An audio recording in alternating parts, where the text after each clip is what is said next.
This is an incredible turnout. I want to thank Yonatan River for really putting spearheading this together, as well as all the incredible musicians who come together to make this night possible. I want to thank all the one who really devoted their time.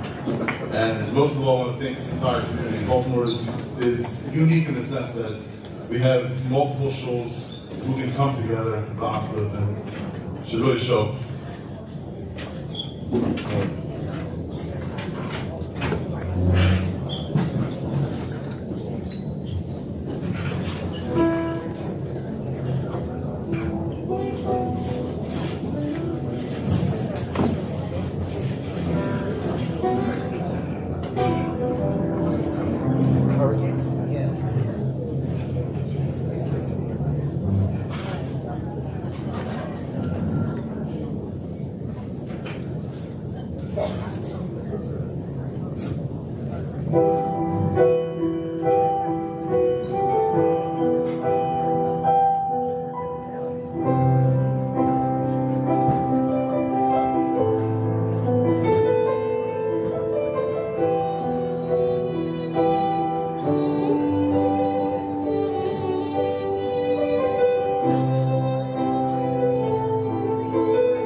יידרש לעמוק משמי לעונך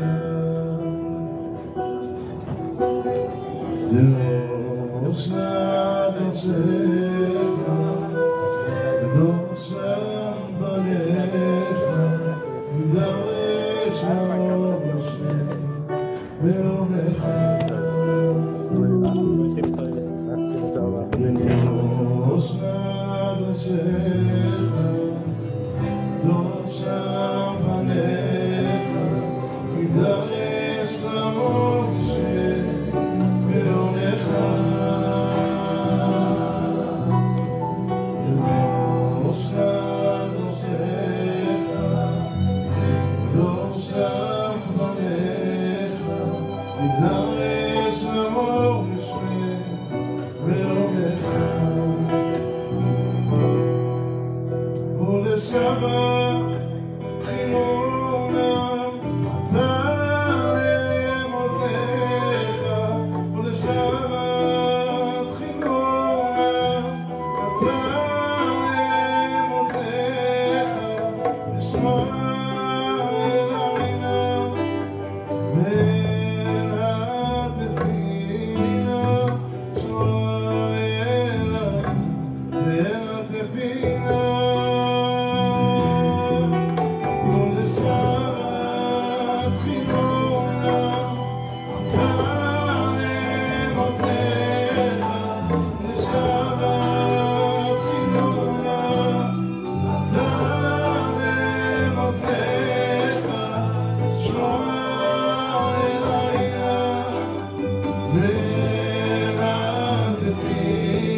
Welcome. Welcome. It is so incredibly comforting having all of you, all of us here. There is no more difficult day on the calendar than today. And in difficult times, we want to be your family. So thank you.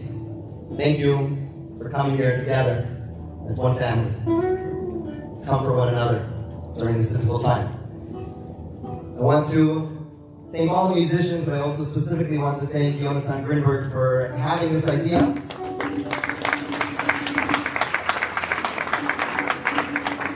And seeing it through, and I'm not sure if everyone knows, seeing it through involved having a baby boy just a couple of days ago. Unfortunately, I'm not asked from your child, from all your children, so Shem. I want to acknowledge all of my dear Chaverim. Thank you so much for being here, and I also want to specifically acknowledge my Silver for really putting this all together. Thank you so much. Thank you.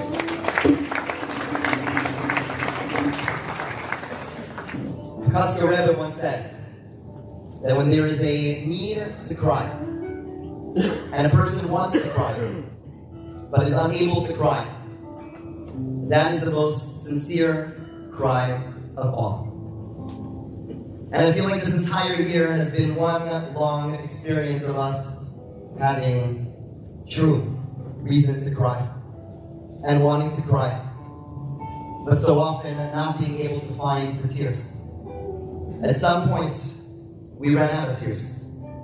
How many days can go by with the poor hostages not being with their families? How much terrible news can we hear from the front lines? How much sorrow? It's also been a year where there has been a true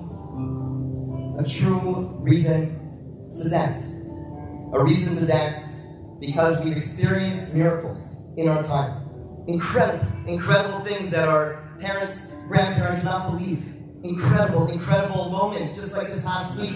The death of one of the most evil people that lives in this world. The fact that no one was hurt, no one was injured in Eretz Yisrael when Iran rained down with missiles. Reason to dance. And perhaps we wanted to dance, but we couldn't always find the energy to dance. It's been said that music is the language of the soul.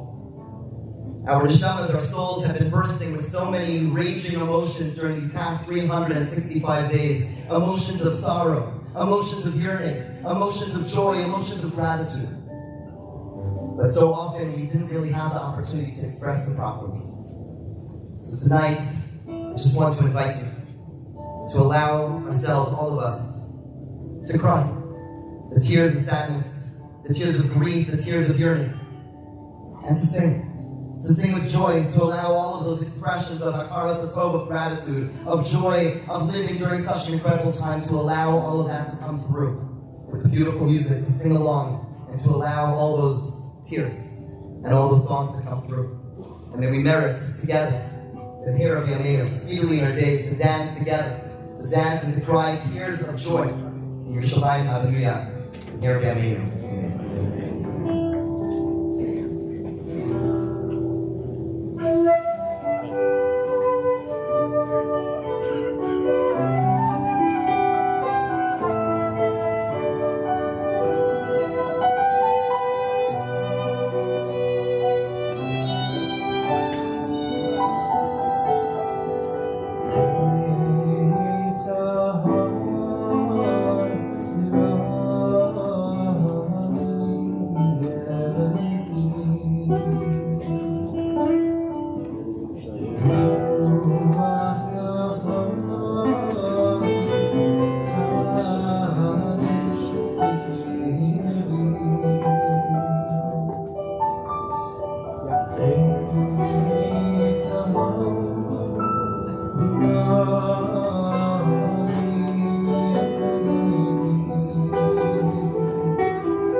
ישקף כל כאב שלי, מרפא את הלב.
Rabbi Marwick to share one or two words with me.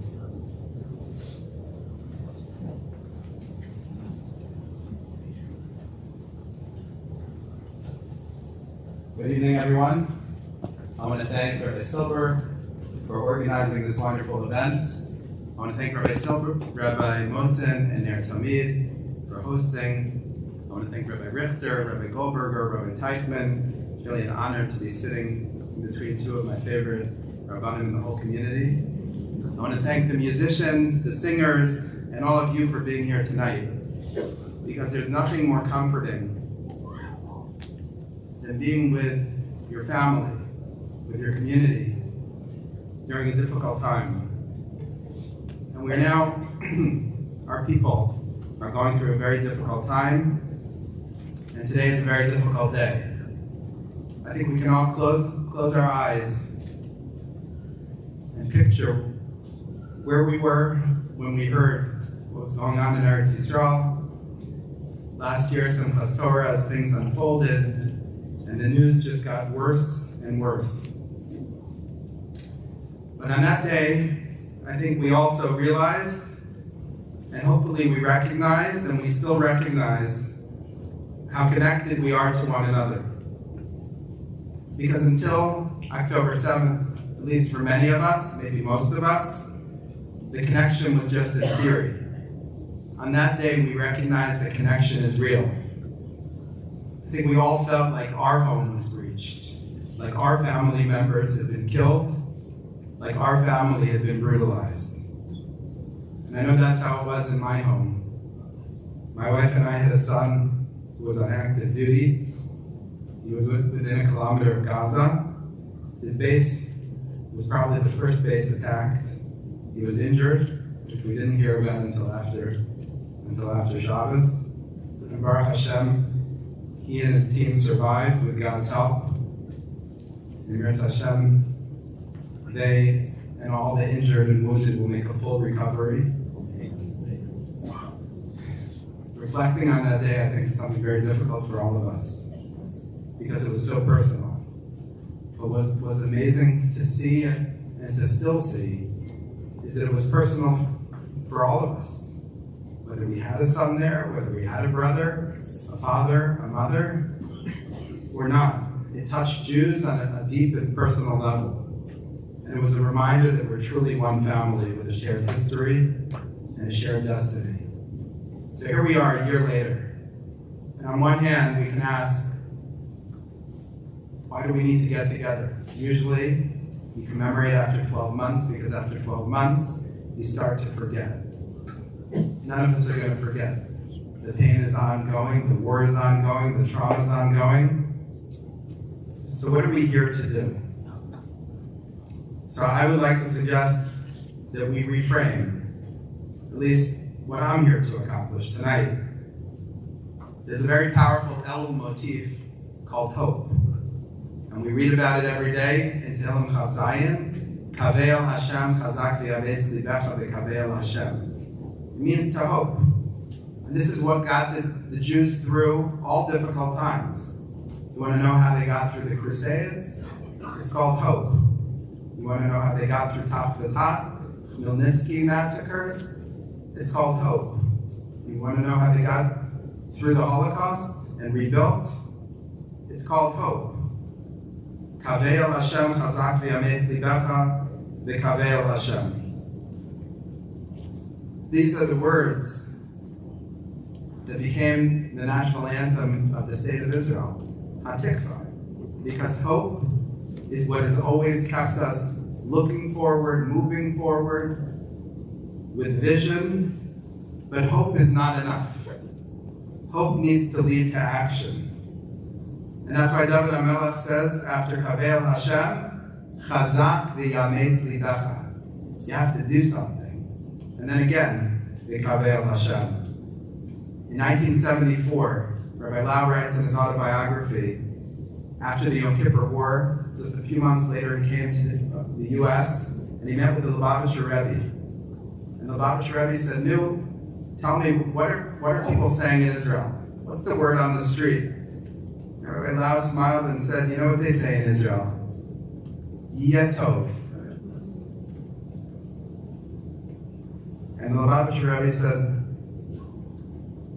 "You know what a Jew is supposed to say? What are we going to do? What are we going to do?" We don't ask Magi Yeh, we don't say Yeh Tov. We say Manu Chalasot. What are we going to do? That's how a believing Jew responds to catastrophe, with hope, with purpose, with strength, and with action. So what are we going to do? You read, there's an account you can read in many history books after every tragedy, a description. It's a description of Hillel Seidman in the Warsaw Diaries in 1942. He describes being with all the Jews who were still alive from the Warsaw Ghetto, who were about to be going to the cattle cars, and he said never in his life had he ever felt so connected to the Jewish people. This ongoing tragedy as well has brought Jewish people together. But that's not enough. That happened on its own.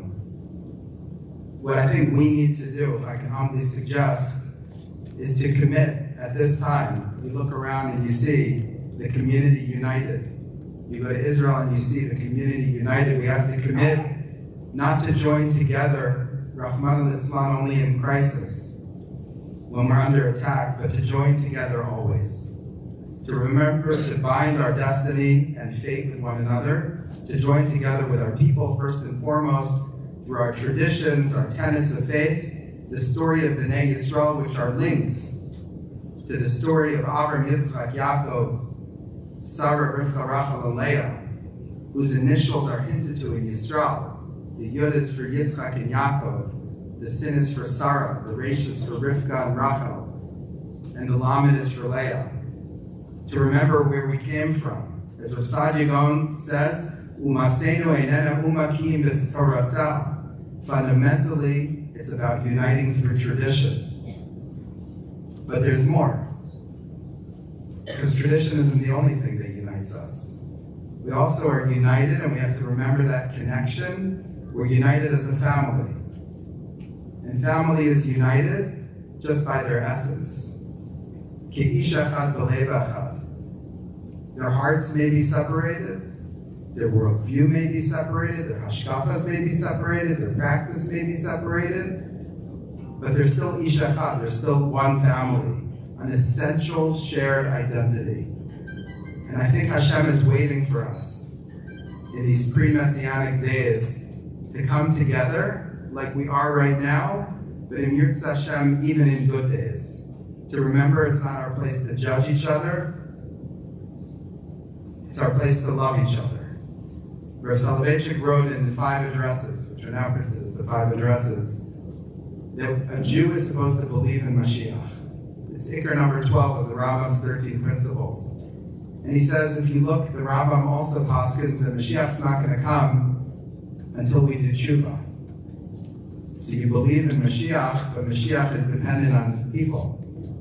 Says Rav Soloveitchik, what that means is that belief in Mashiach is actually a belief in Knesset Yisrael, in the ability of Jews to find their way back, to discover their holiness, to discover their true identity.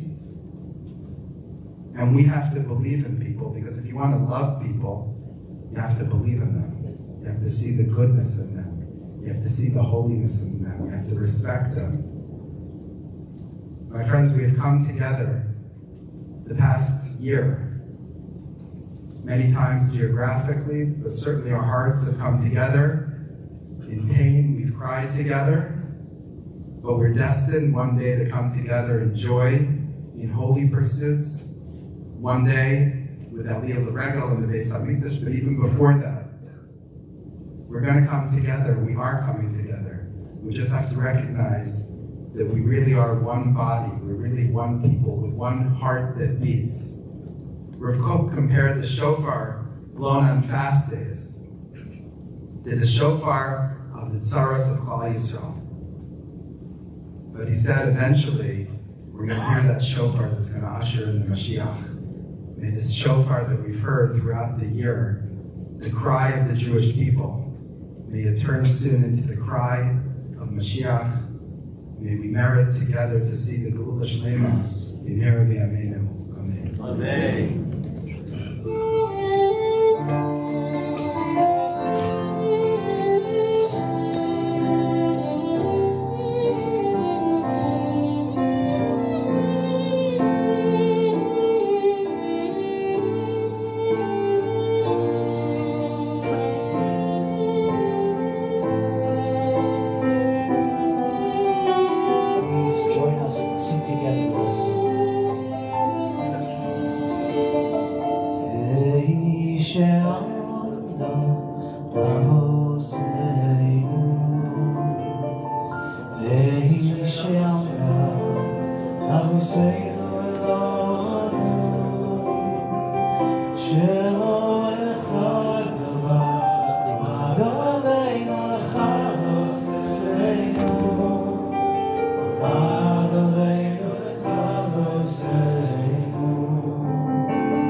This next song was composed by the soldier Yossi Hershkowitz in battle shortly before he passed away. And today I saw that there were schools around the world that were singing this song.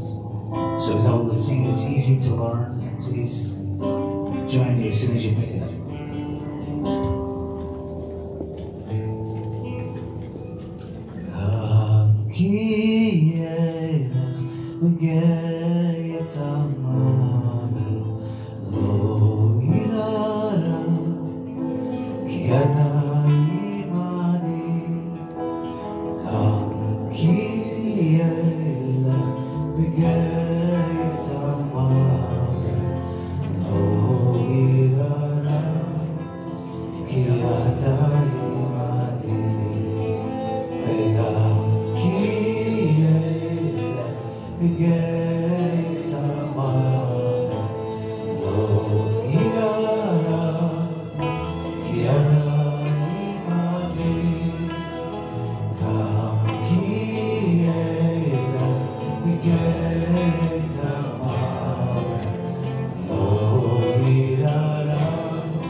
One of the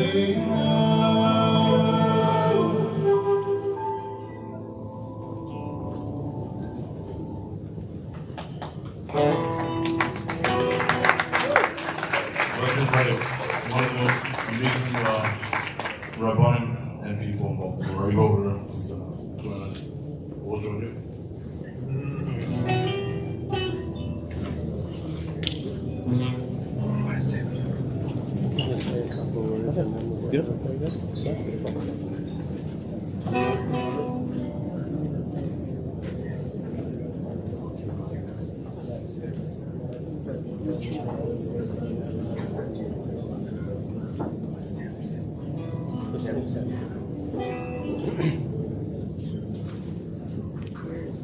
Thank you so much for beautiful music, musician Patrick O'Hagan. Thank you, beautiful.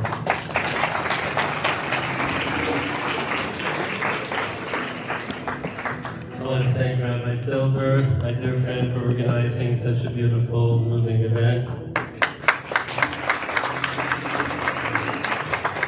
Thank you, Rabbi Mosen, for hosting with Nurtana.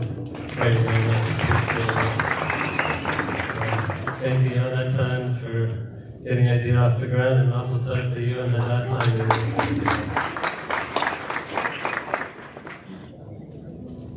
Say shalom aleichem to my dear colleagues, Rabbi Rose, Rabbi Teichman, Rabbi Marwood. Great to see you.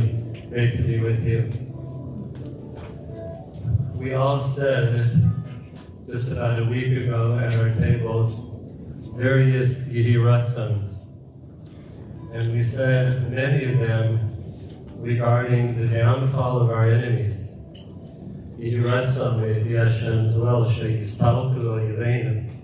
Our enemies should disappear. She'yitamu tzarneinu, they should be eliminated. She'yikorsu al Yereinu, that they should all be cut off and destroyed. May we see that day, b'meira v'yameinu.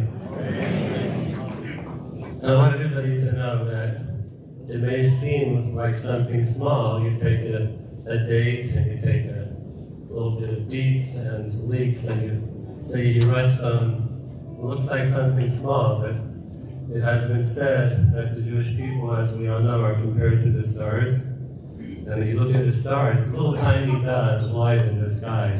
But everybody knows that the stars are enormous, they're bigger than the sun. And just a little bit of light is really representing something extremely, extremely large. And so it is with our Maisim. Every Yehi Ratzon that we said last week, every single one at our table, each person, each family in their home, we all contributed by that little act of Yehi Ratzon at our table to the nefila of our sonim. That's why we do it, because these things really have meaning. There's a story which I tell usually on Shabbos Bereshit, but it's very fitting for this time of year, October 7th, and coming up Shmini Atzeres, Simchas Torah, when the massacre of our people happened. The story is about the Divrei Chaim, Zecher Tzadik Livrocha, the sons of Rav. And one Friday night, Parshas Bereshit, he was making Kiddush at the table, and before he started, he paused. And he paused for a very long time, and people were wondering what's happening. And after a while, people started to fall asleep at the table. And a few hours later, everybody was asleep at the table. Only one left was the Divrei Chaim himself. So the next morning, they woke up and they said, Rebbe, can you explain to us what happened last night? Why it took so long to make Kiddush? So he said that when you go to a Yerid was the big marketplaces they had in Europe. You go to Yerid, the really big regional ones, and you're there to make deals, and there's so much going on. You're buying and you're selling and you're buying and you're selling. After a while, you don't even really know anymore what you've gained and what you lost. Just keep going, making your deals. And then the Yerid is over, And you get to the first Krishna, the first inn, the first stopping place after the whole fair. You get to that inn, and you sit down, and you make a cheshbon, you make an account of what did I gain, what did I lose. He said to them, this is Shabbos Bereshis. We have Elul, we have Rosh Hashanah, with Tekiyah Shofar, and Aseret Simei Tshuva, we have Tashma, and Erev Yom Kippur, we have Yom Kippur, we have fasting, we have Sukkot, Elul and Esrog, the Shana Rabbah, we have Seres and Pastor. It's a big Yurid. It's a big fair of Yom Tovim and mitzvahs, and by the time you're all at the end of it, you don't know anymore, what did I gain, what did I lose? And when you come to Shabbos Bereshis, you think to yourself for the first time after many, many weeks, you have a real opportunity to be at your table and think about what did I gain, what did I lose, and make a cheshbon. So the Divrei Chaim said last night, before I made Kiddush, I was making the cheshbon. It was the first time I had to think about what did I gain, what did I lose. That really is a Shabbos Bereshis story, but I think it's an October 7th, Shmini Atzeres, Simchas Torah story for all of us. A year has gone by. And we look at ourselves and thank God we're here together as a community, strengthening each other, listening and singing together. And we have an opportunity tonight to think about this past year and to integrate all the lessons. And I think we do have to think, what did I gain? What did I lose? What did we gain? What did we lose? It's not possible to enumerate all of that, what we lost. We lost 1,300 people in a horrible massacre unheard of since the Holocaust. Our people were tortured in unspeakable ways. We lost so many chayalim, so many of our soldiers that we lost in battle, most of them young men. You see their pictures, it's hard to believe. We lost our people who were kidnapped, taken hostage, so many of them killed. We lost so many of them still there. We lost so many things that we lost. We also have to take a look at what did we gain.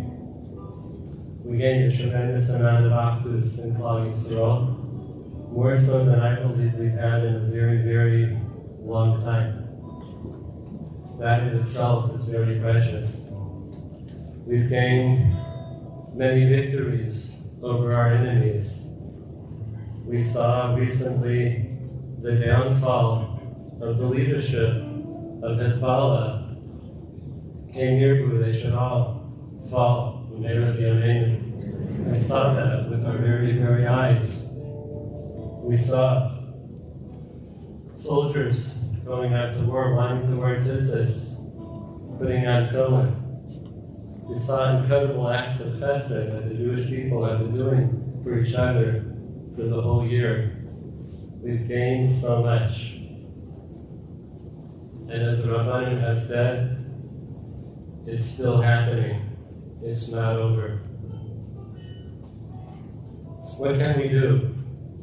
This is one thing we can do, is share each other's strength and comfort. And they spread out, B'ezras Hashem, to all of our people, Klal Yisrael. Well, I'd like to suggest something else. The Chos of Lublin once said that a Yid, a Jewish person, does not aspire to reach closeness to Hashem in order to be Mekabel, but rather to be Mashpia. A Jew tries to reach closer to God not in order to receive, but in order to give. Sometimes we think about a relationship with Hashem, what are we getting? The host is saying, no, the closer we get to God, what are we giving? I think that's our mindset. is giving. It's a giving mindset. Is that we really can do for each other. And there's so many ways to give. There's financial giving, so many tzedakahs. There's giving with our bodies, with our energies, with our time. There's giving with lending somebody your ear who needs to talk to somebody. There's so many ways of giving. And when we approach HaKadosh Baruch Hu for real, we become givers because He is the ultimate Mashpia. My tefillah for all of us, all of Klal Yisrael, that we see the release of our people who are being held hostage miyad right away, B'ezras Hashem. That we see complete victory over our enemies and that all of our Chayalim come back alive and safe and well. We see Shalom HaYisrael, complete Shalom HaYisrael. V'yom Hashem Echad, V'shmo Echad, and may we see that day Ma'avashayim.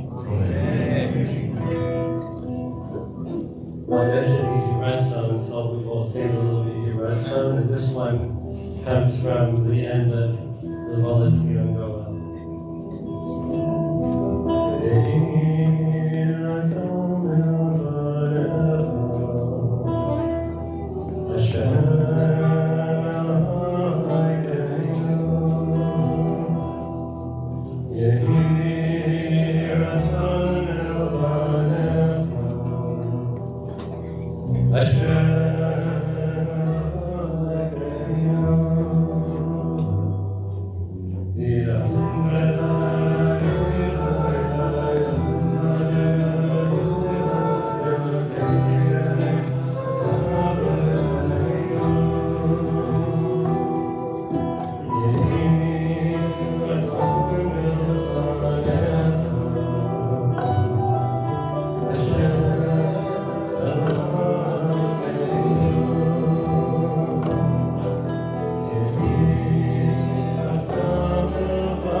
incredibly fortunate and blessed to have someone here tonight who's, I'll let him say a story, but Eli Skates is here from Eretz Yisrael. He's been serving in the reserves in over the past year, and has just an incredible neshama, an incredible story to tell, and he's joining us tonight.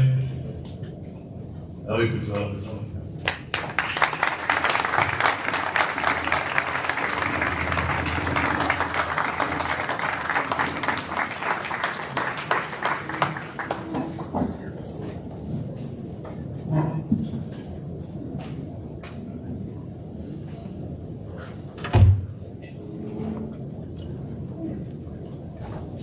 Wow.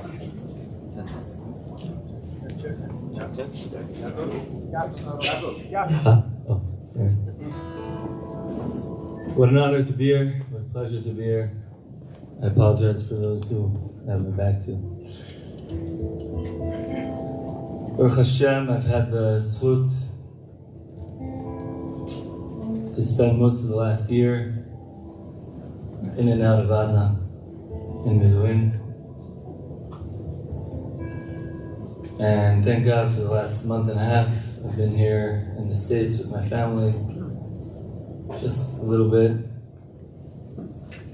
sharing, trying to reflect, trying to process, and understand what it is that we've been through, as if that's ever possible.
It's been a full year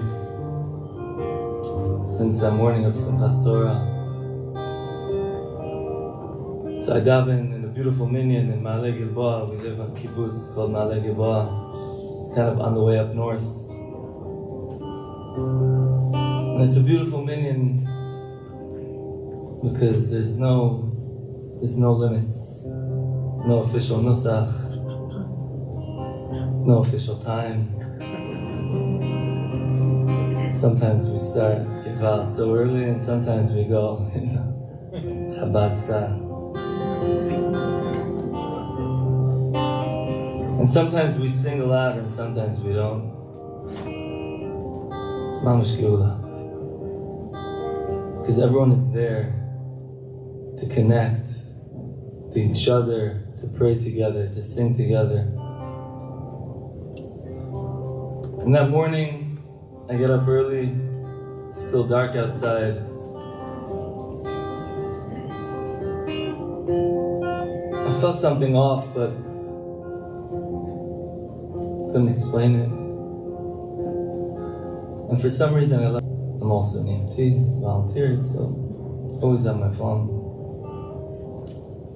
Givat Simchas Torah. Not every Yid is able to drive, so figured why take the phone.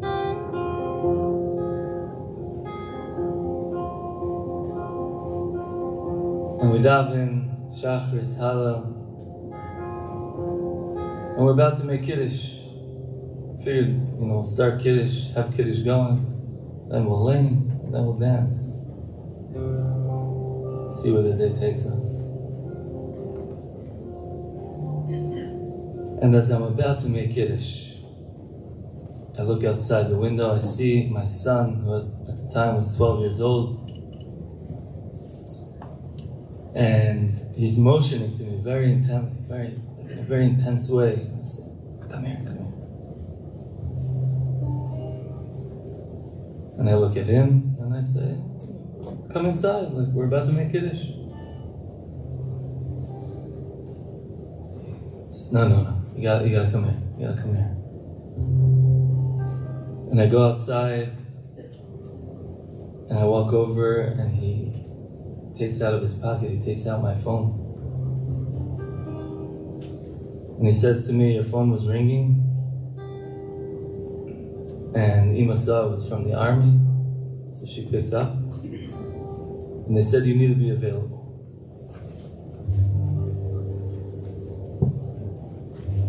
Now I realize that if I'm getting a call this early in the morning on Simchas Torah, something bad must have happened. I'm part of a unit called the Yasal, Yechidat Slika. I'm a company commander, Mefaked Pluga.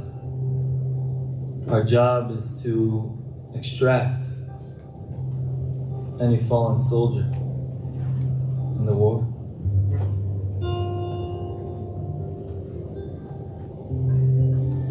And I figured if I'm getting a phone call at this hour, it could only mean one thing.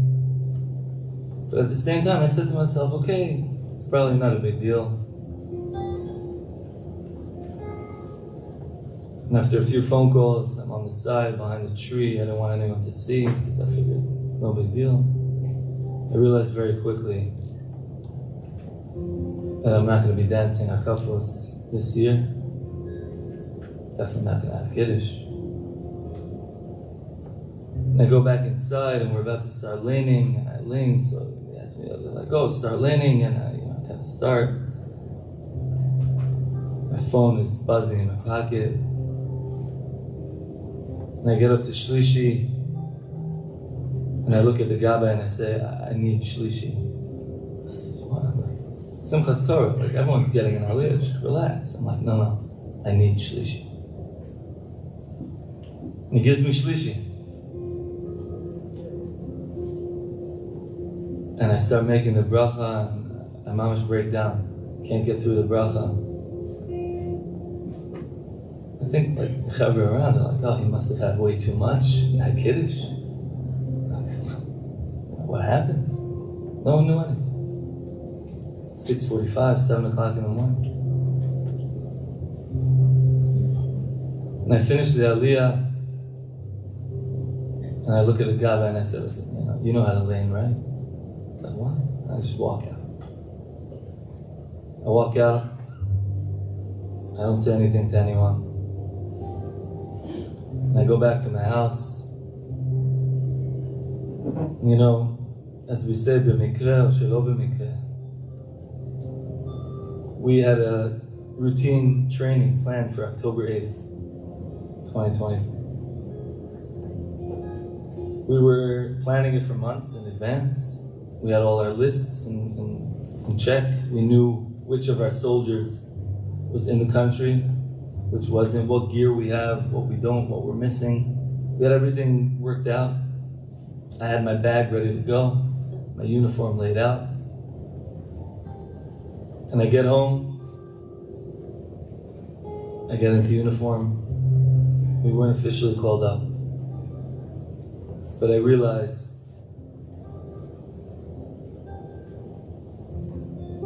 that Am Yisrael needs us, needs me. Whatever I could do, I gotta go. I just gotta go. And I look at my wife, who's obviously trying to figure out what's going on. I said, listen, I have no idea. I don't know what's going on. I don't know what I'm going into, but I gotta go. Realizing that these may be the final moments I ever see my wife and my kids. And she looked at me and she said, Hashem yishmor tzedcha uvoecha me'ata ve'ad olam.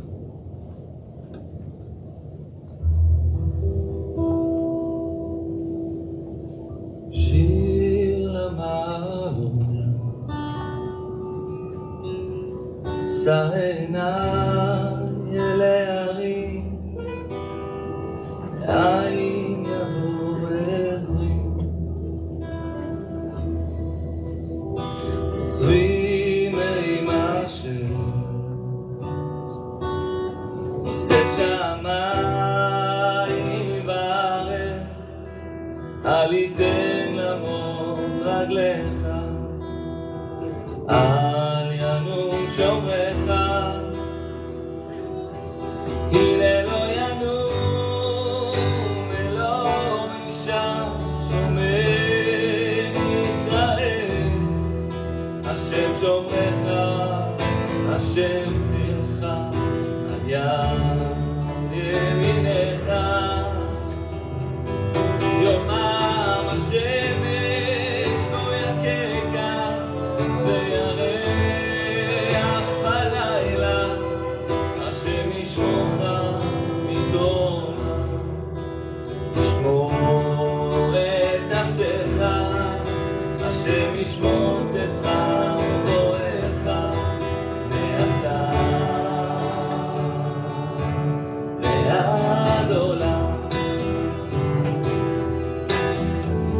שיר למעלות, שא עיניי אל ההרים, מאין יבוא עזרי. עזרי מעם אשר עושה שמיים וארץ, אל יתן למות רגליך, אל ינום שומרך, הנה לא ינום ולא יישן שומר ישראל, השם שומרך, השם צילך, על יד ימינך. יומם השמש לא יככה וירח בלילה, השם ישמורך מכל רע, ישמור את נפשך, השם ישמור צאתך ובואך מעתה ועד עולם, מעתה עולם.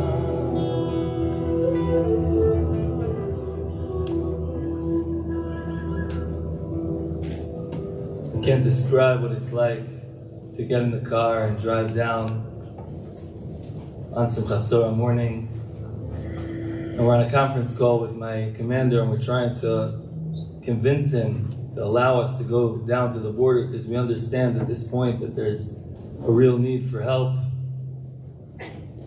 I have a soldier who's in touch with me, who's at the Nova Festival. Baruch Hashem, he made it out. And he keeps on saying, no, you gotta come to our base, you have to gear up, you need to go in properly, you can't just go in like that, you don't have your weapon, you don't have your gear, protective gear. Probably saved our lives. And I could really probably sit here for hours and hours, which don't worry, we won't. Just those moments, that day.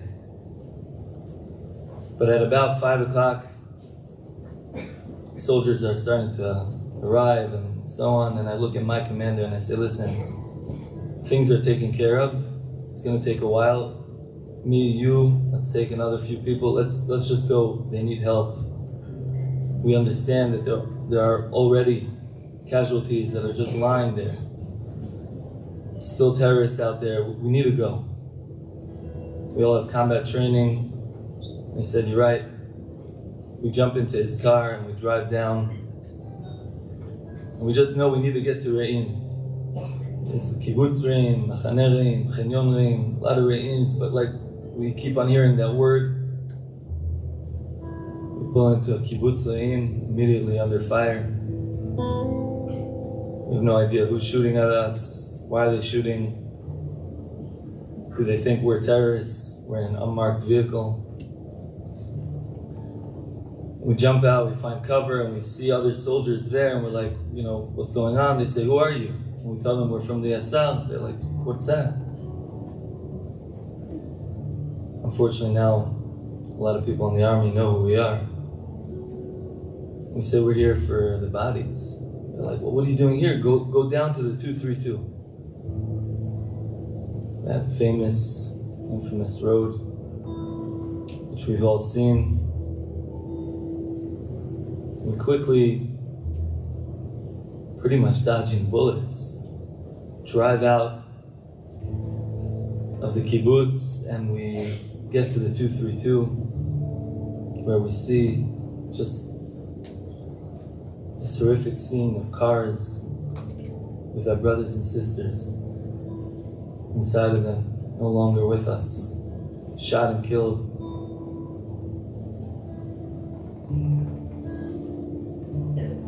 There's this moment of shock, disbelief. How could this be?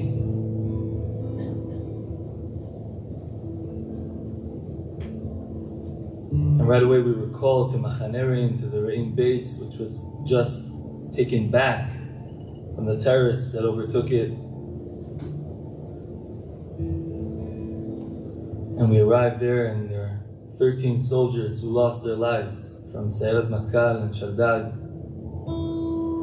taking back what's ours, taking back our people, our army base, and right away we start taking care of them.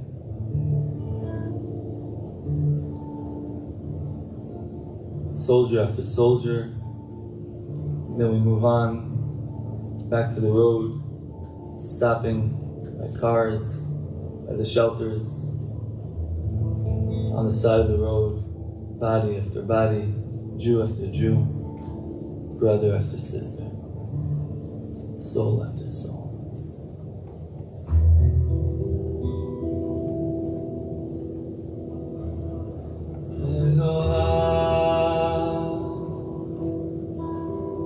נשמה שנתת בי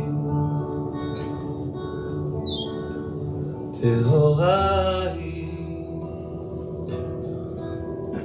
אלוהי נשמה שנתת בי טהורה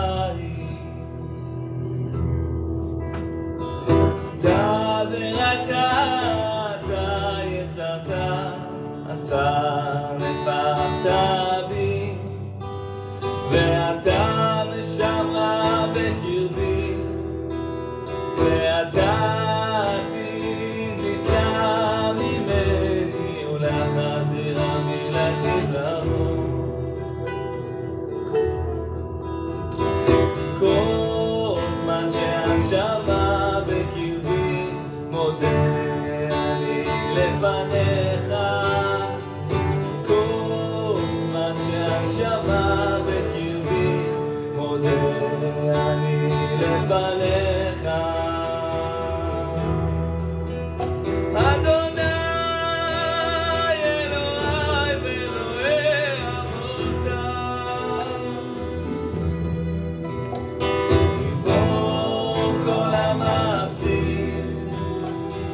אדון כל הנשמות, ריבון כל המעשים, אדון כל הנשמות, אלוהי, נשמה שנתת בי, טהוראי, אלוהי, נשמה שנתת בי, טהוראי, אתה ואתה, אתה יצרת, אתה נבחת בי, ואתה נשמה בקרבי, ואתה עתיד נפלא ממני, ולחזיר בלעדי לבוא. כל מה שהנשמה בקרבי מודה אני לפניך, כל זמן שהנשמה בקרבי מודה אני לפניך. אדוני אלוהי ואלוהי אבותיי, אדוני אלוהי ואלוהי אבותיי, ריבון כל המעשים, אדון כל הנשמות, ריבון כל המעשים, אדון כל הנשמות, ריבון כל המעשים, אדון כל הנשמות, ריבון כל המעשים, אדון כל הנשמות.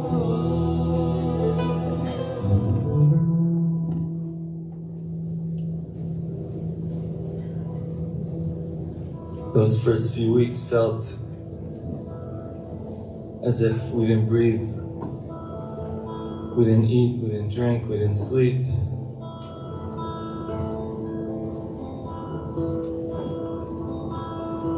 We didn't do anything for ourselves. It was all focus, complete focus, determination to take back our pride, to give us back the ability to breathe.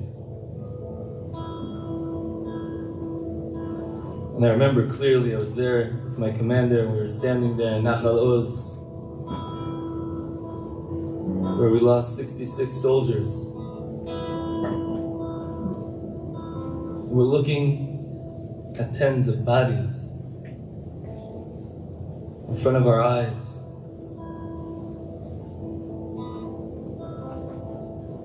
And I have these flashbacks, these moments where I'm looking at this and I feel like we're taken back over 70 years to the Holocaust.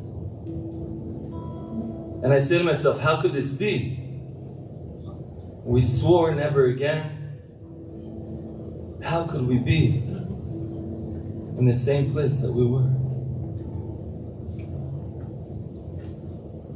And I look down and I look around me and I see my army boots, my commander, my fellow soldiers, our tzal uniform. And then it hit me. And I had this realization which continues to allow me, my family, and I think Am Yisrael to do what we're doing. We are so far away from the Holocaust. This is so different. No longer are we walking like sheep to the slaughter. We have a home We have an army, we have the ability to stand up and to defend ourselves. And even though that day was so painful, it still is. We could feel the pain with every fiber of our being. And we probably will for a very long time. But we were able to be strong and to get back up within less than 12 hours.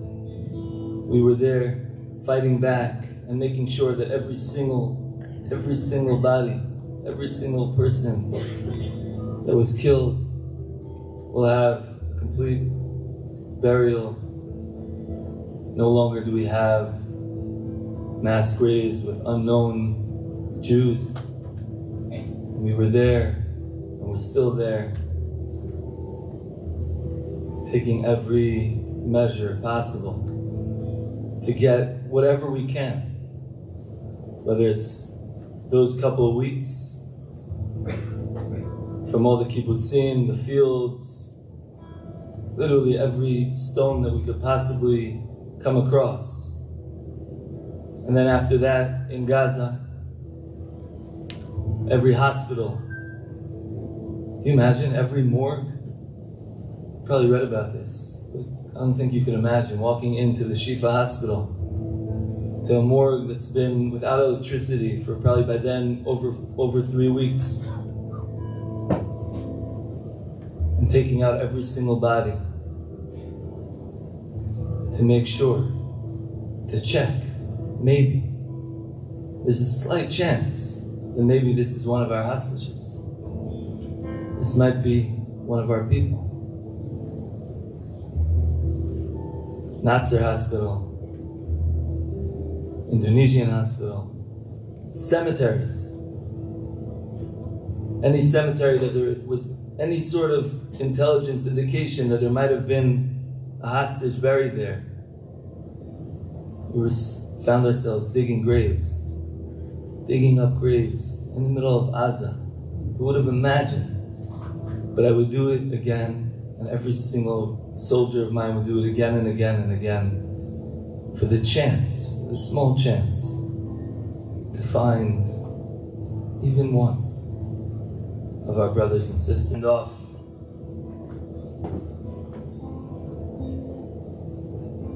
After about 2 weeks, information about 2 soldiers from the Nachal Oz base. There was no indication that they were kidnapped. And although we've been through the base many times, we had to go back again. And we came with archaeologists and all these different experts in the field of dirt to try to start sifting through all the ruins, anything that we could possibly, potentially think of. And I find myself crawling through a bombed out building structure.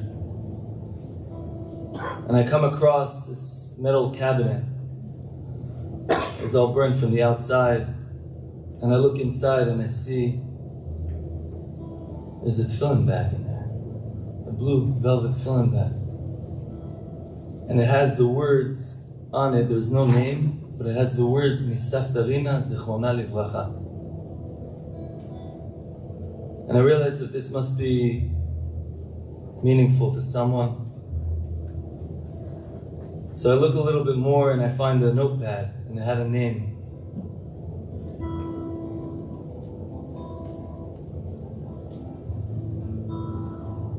With a phone number. Now I have no idea if this is someone who was killed. Had a first name, I don't know. So I dial the number and it's ringing. My voice answers, hello? I say, Tzvi. He says, Ken. I say, אז אתה בחיים? You're alive. He says, yeah. Who are you? And I say, listen, my name's Eli. I just found your tefillin. He says, Ma? En matzav. No way. I say, no, I found your tefillin. It says, Misafta Rina, Zichona Livracha.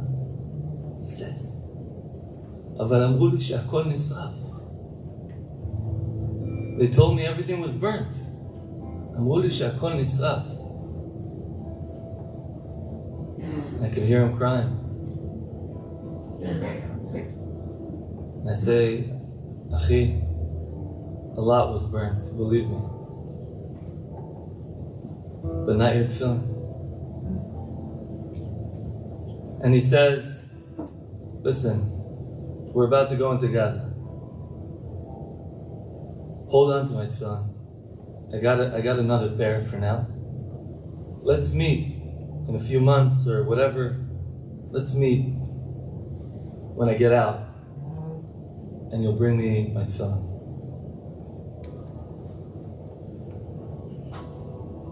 A few months go by. It takes a while. We end up meeting. He says to me on the phone, he says, listen, do me a favor, I can't come down south anymore. Do me a favor, meet me in Tel Aviv. I say, fine. And I go down to Tel Aviv, and we sit down, give each other a big hug. And he tells me that his plan was, or he was supposed to be, on base in Nachal Oz on Simchat Torah. And the day before, Erev Chag, a friend of his said to him, listen, he said, do me a favor. Do you mind switching with me? You'll go home for Chag. I'll stay here instead of you. And next Shabbat,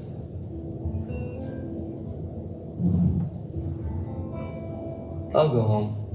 And you'll be here. I said, why not? I'd rather be home for Chag, for sure.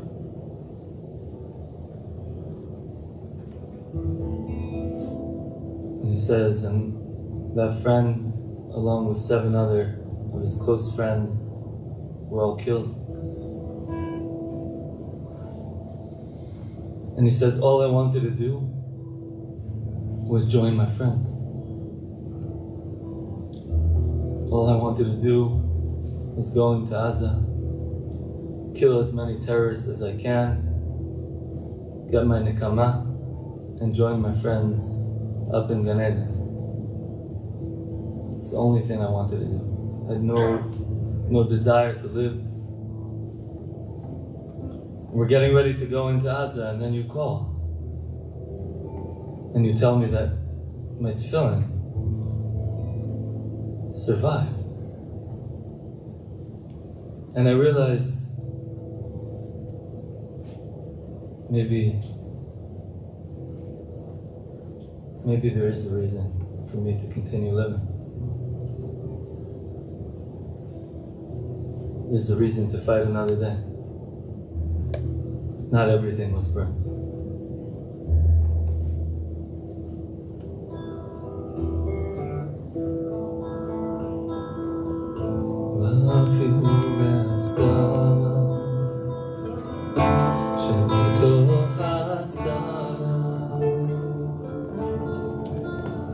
בוודאי גם שם נמצא השם יתברך ואפילו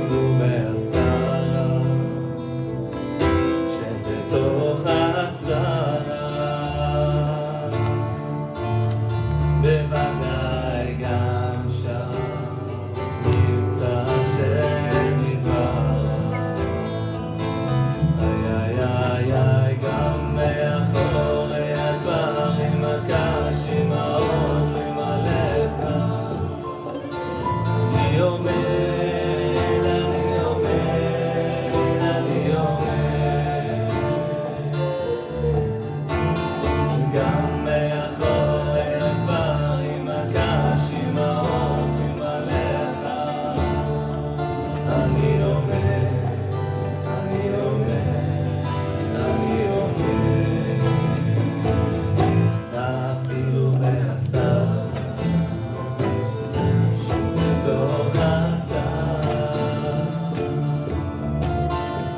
בוודאי גם שם נמצא השם יתברך, אפילו בהסתיו, בתוך הסתיו, בוודאי גם שם נמצא השם יתברך. גם מאחורי הדברים הקשים האורים עליך, אני אומר, אני אומר, אני אומר, גם מאחורי הדברים הקשים האורים עליך, אני אומר,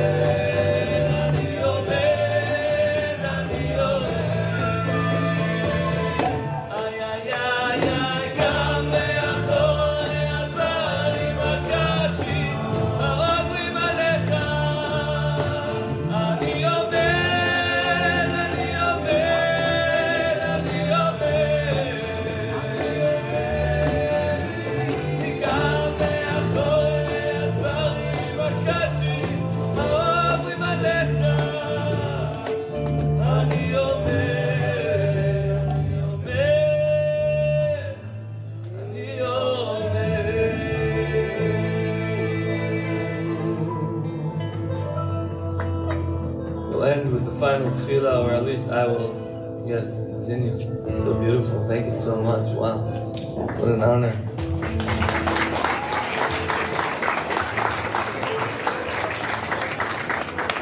And I want to tell you, people ask me all the time, how do you do this? This must be so difficult.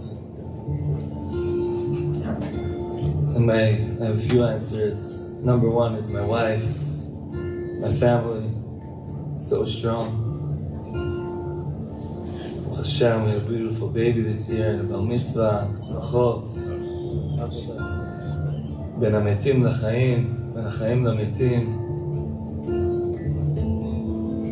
Hasn't been easy. It's still not easy. So thank you for allowing me to share and to open up by opening your hearts.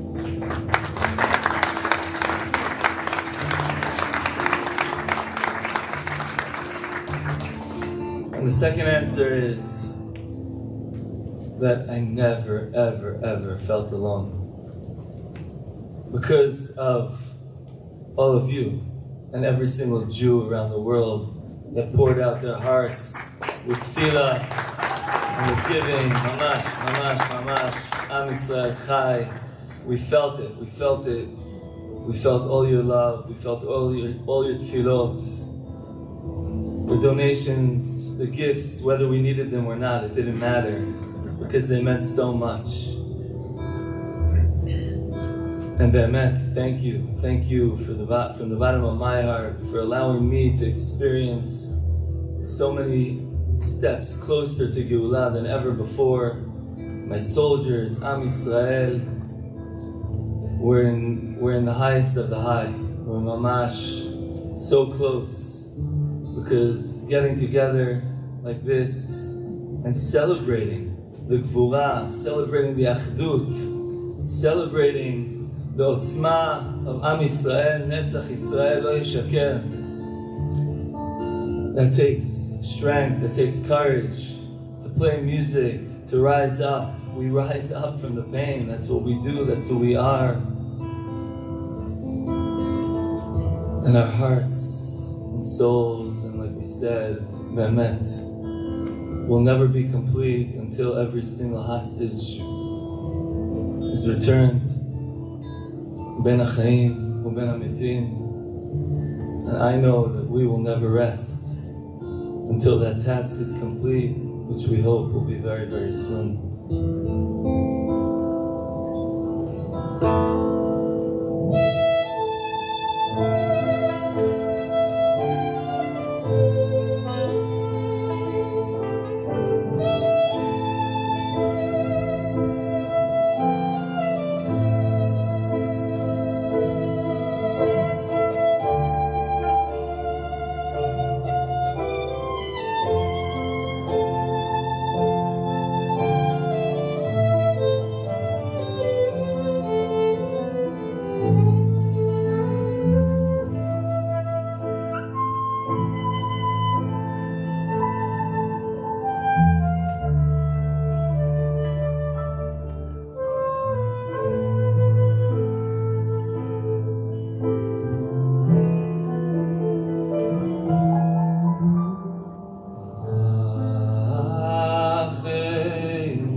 בצרה ובשביה, עומדים בין בים ובין ביבשה.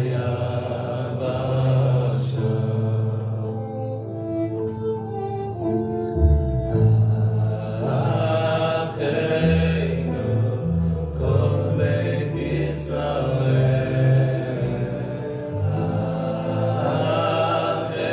אחינו כל בית ישראל, הנתונים בצרה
Hallelujah.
As the Mimar in the main show, thank you everyone so much. It was a beautiful turnout, a beautiful event.